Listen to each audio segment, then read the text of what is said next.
What's new? Oh, there's always something. I've got a couple of things that I'd like to share that I came across. A few things that I'm going to be hopefully testing out here in the next couple of weeks as well. Oh, I should share your screen. I think that would be perfect. It would help. Yes. All right. All right.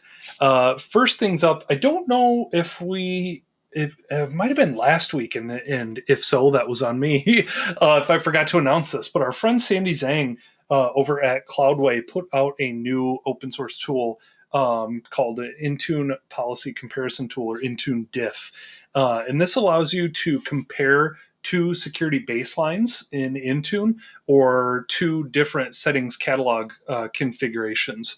So recommend checking this out if you're going through changes, which we all do. Our security baselines get updated all the time.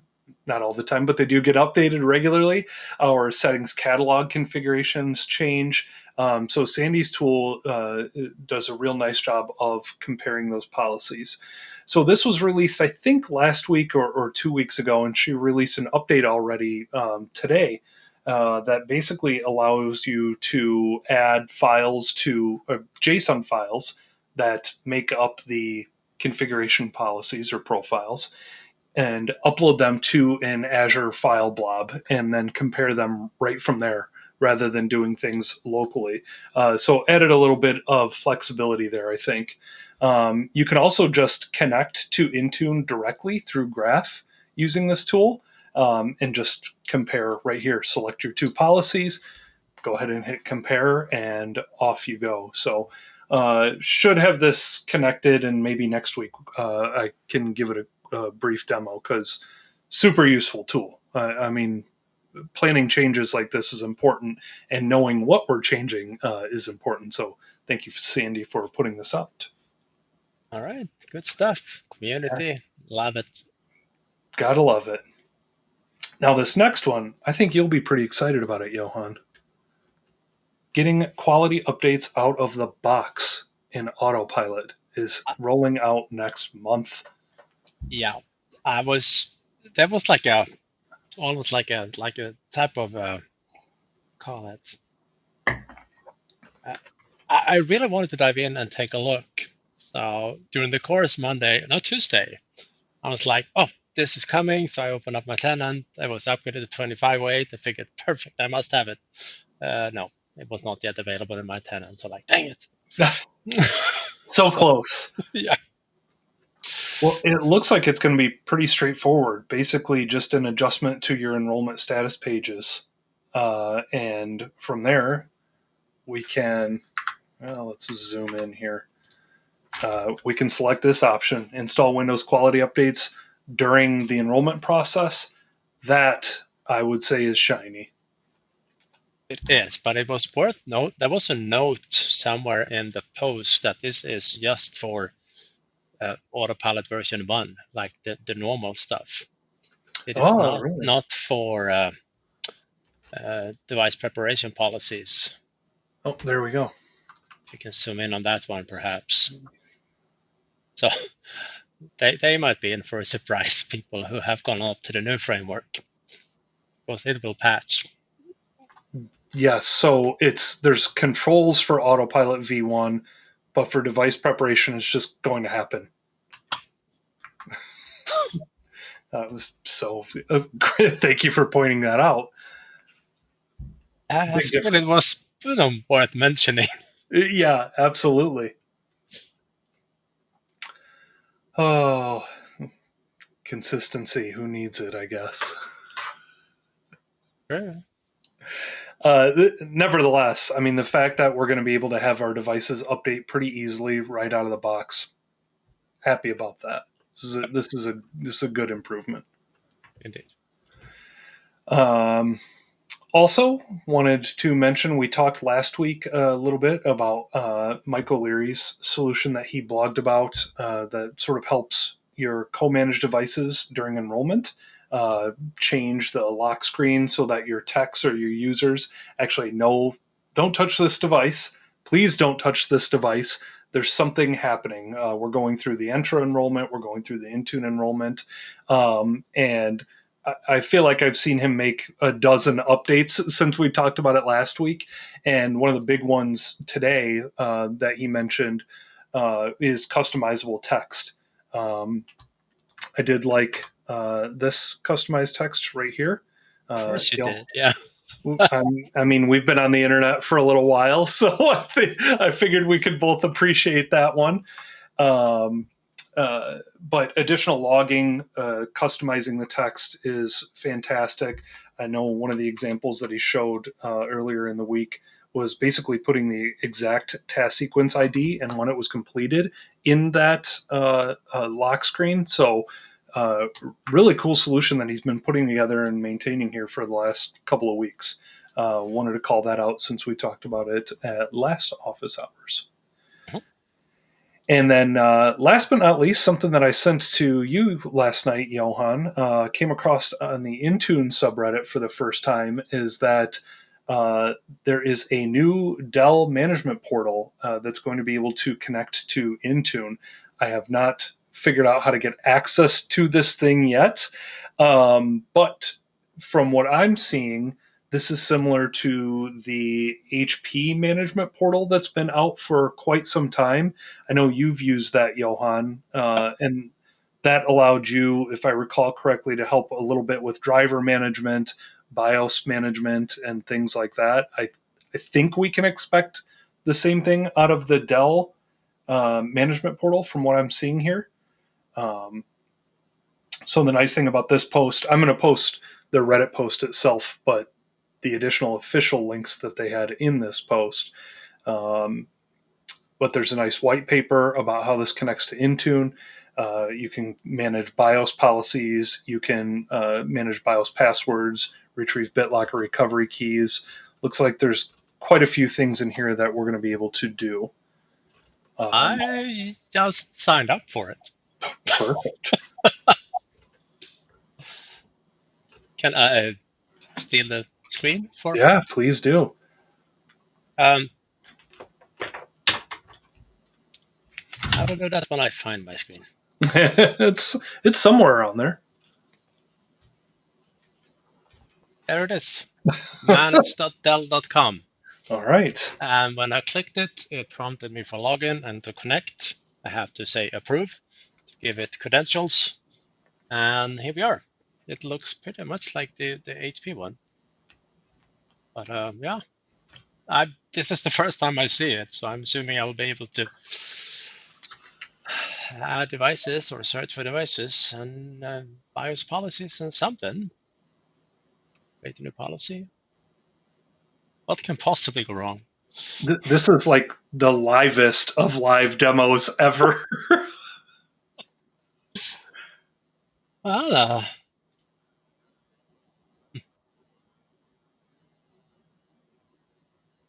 Okay, so a little power management and yeah, I made some policies and next, I guess. No, I don't think that right now.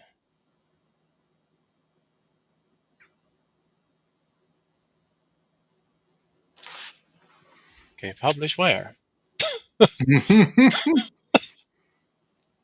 oh, there you go. So it'll be available in your list of policies. Then you'll be able to find and deploy it from Intune. All right, let's do a publish here. And look at this. Take you right over to it.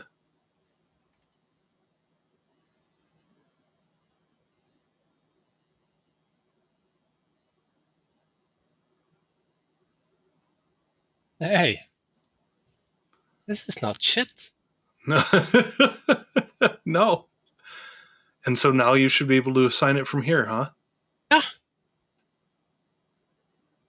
Huh. Well, I happen to have a couple of Dell groups. See if that device explodes. Beautiful. All right. A shiny new toy for us to try out, that's for sure. Yeah. All right, that was cool. Yeah.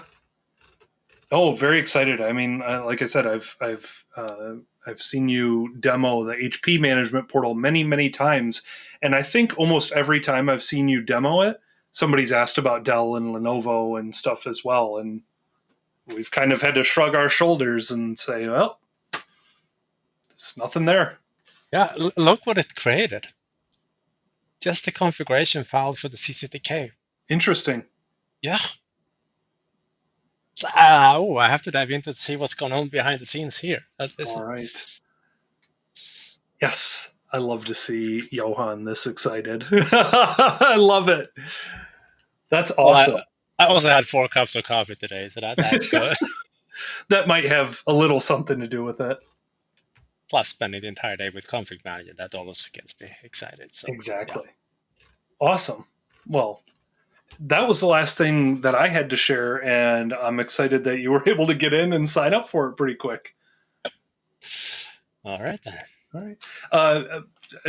I know that you've probably got maybe at least something to share as well, but Benny did just ask, do you know, is there a similar portal for Lenovo yet that you've seen? I have not seen anything from Lenovo. Okay. That's what I was thinking. So we've had HP's had their solution for a couple of years now, I think. Dell's is brand new, as far as I can tell. We're still waiting on Lenovo. Well, I can drop a email to Mr. Joe Parker and what's the other guy's name? Philip Jorgensen. There you go. See if they happen to know. Into portal. Hey guys, are you working on an Intune portal?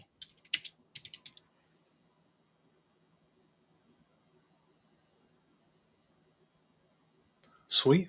So if there's news that you can share, we will share it.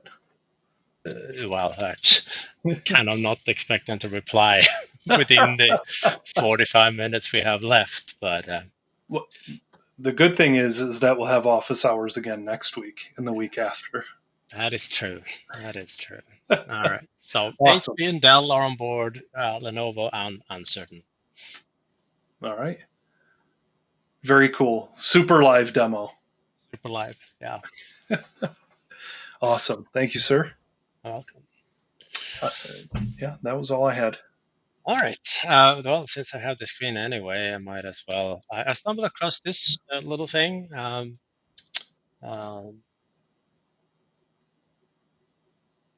There's a new preview of Windows Terminal. Apparently, you can split panels in it. Looks nice. So I released that one. Both the stable release, that was 1, 2, 3, and then the preview was 1, 2, 4. So yeah. Anyhow, just wanted to share it. Very cool. Then we had a pretty cool announcement Thursday, and that was that our little academy is teaming up with a not so little Patch My PC company anymore. They used to be almost our size, but they have expanded a lot in recent years, and it's around PSADT. So we are going together with Patch My PC and the PSADT team, going to offer what I think is the first like official training with certificate and everything around the new version of PSADT, including how to migrate from the older version to the new version, so from 3 over to 4. So we're going to run it over 5 weeks, 2 hours every week, and the price for this one is just about right. And when I checked the numbers yesterday, we had more than 300 people signing up for it. Amazing. Yeah. And I'll have to say too, I mean, I've heard about, I've seen PSADT for years, but didn't really give it a serious go until, the last several weeks when I was able to use 4.1. And if you have not used PSADT up until this point, now, in my opinion, is the time to do it. Their 4.1 is much easier to manage. No reliance on Service UI for Intune. Really kind of blew my mind, this new version of it. Very, very cool stuff. I'm excited for this, Johan. This is cool, and it's the PSADT themselves, Dan and Mitch, that will do the most of the presentations. So that'll be awesome. And if you cannot wait until September 18, we did a mini course where with like a highlight of the changes. That recording is available somewhere. There it is. That was what we did last Friday. So available and also, of course, free. So good stuff there. Let's see what else. I don't think there was some. That was probably it in terms. No, one thing. It's fun to me how you work on a blog post, you put in a couple of days of work, and it's advanced one, and you expect it that this is going to go basically viral in terms of how viral a blog post can go, and nothing happens. Like, all right, get a normal amount of views, and then you just do something in comparison very, very basic, like how to use an unattend file to build a media and just drive the setup from there, like how we did it back in the early days. And it just blows up. It's just the most read post at the moment in months and months and months. It was amazing. I mean, this blog post was everywhere on socials. and I cannot explain it. I remember my good friend Michael Nystrom back in 2015 or something like that. He wrote a blog post about how to edit the custom settings in a file for MDT. Yeah. And to this day, a decade later, it's the most read blog post he has. Amazing. It's like, all right. But I think, and it was Amy that actually pointed it out. When you've been in the IT industry for a long time, it is, at least for me, it's easy to just take things for granted. Of course, everybody knows this. Absolutely. And like, oh, wait a minute. I was also new once. It was 30 years ago, but I was new. There was a time.